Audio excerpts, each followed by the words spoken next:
Joining me right now is Texas Congressman, Vice Chairman of the House Rules Committee, and member of the Energy and Commerce Committee, Michael Burgess. Congressman, thanks very much for being here this morning. We're nowhere. The president wants to raise taxes. He will not rein in spending the way the Republicans want. Where's this headed? Well, thanks for having me on, Maria. It's not a good sign when the White House starts bringing new issues to the table in what should be the latter stages of this discussion. So bringing in tax increases now, to me, signals they don't quite know what they're doing. The good news is Kevin McCarthy has a very, very strong hand. No one expected him to get the bill passed 2.5 weeks ago that passed the House. So the House has raised the debt limit, and this is important for people to understand. The House has acted to raise the debt limit. Yes, there were some conditions put on that. If the Senate has another idea, let's see it. If the president has another idea, let's see it. But nothing's been written down, and there's nothing to negotiate right now. We have the bill passed in the House to raise the debt limit for the next year and 3 months, and the president and the Senate ought to take the deal. Well, look, at this point, it doesn't matter if you have a deal or not. If the country defaults, it's everybody's fault, both sides, and the markets are starting to take notice. Dow Industrial's down better than 200 points yesterday, down another 80-plus points right now, and it looks like the Biden administration is stuck on putting any caps into federal spending going forward. Now, in the House bill, it was 1% cap for the coming 10 years. How negotiable or how movable do you think Republicans will be on that? Well, I wouldn't pretend to negotiate that even on your show, but on television generally. But look, here's the thing. Does anyone think we spent too little money last year? I mean, that's the bottom line. And the Biden administration wants to spend more money this year than they spent last year. And hey, the pandemic is over. He signaled it himself.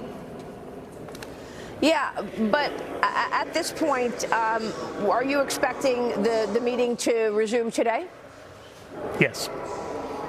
Yes, I think there will be talks continuously. And, you know, interestingly enough, the debt clock runs backwards sometimes, so additional money comes in. Mr. Gates has an excellent point. Janet Yellen, who so clearly missed all the signals leading to inflation, and then when inflation arrived, she declared it transitory. Yeah, she's a tough one to accept her at face value that she understands what the heck is going on. Yeah. When do you think the real deadline that the country runs out of money is? Is it June 1st? Well, I don't think it's an actual. This is different from an appropriations lapse that would occur, say, during a government shutdown. There you've got September 30th. If you don't have any money, the government can't go forward. This is different because money comes in every day. Right. A lot of money comes in every day. So Social Security will be paid. Well, Medicare claims will be paid.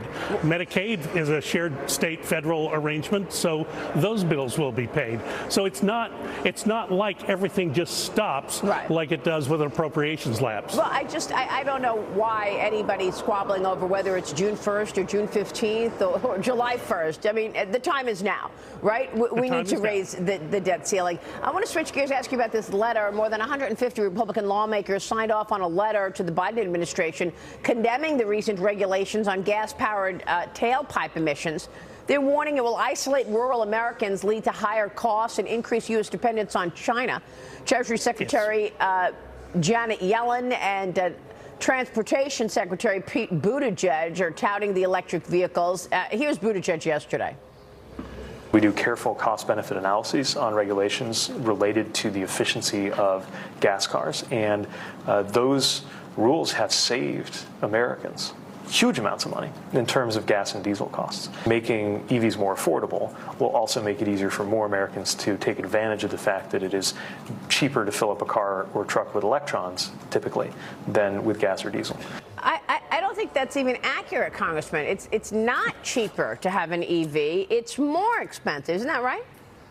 Yes, absolutely. It's magical thinking. And here's the thing.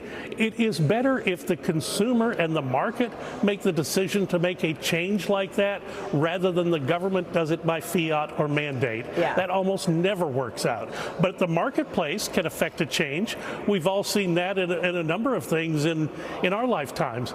So a couple of years ago, we were all supposed to be driving compressed natural gas cars where Mr. Boone Pickens wanted us to make a switch. But the fact of the matter is the consumer didn't want that. Yeah. The consumer has embraced electric vehicles for personal transportation. If you happen to be very wealthy, it seems like a good idea.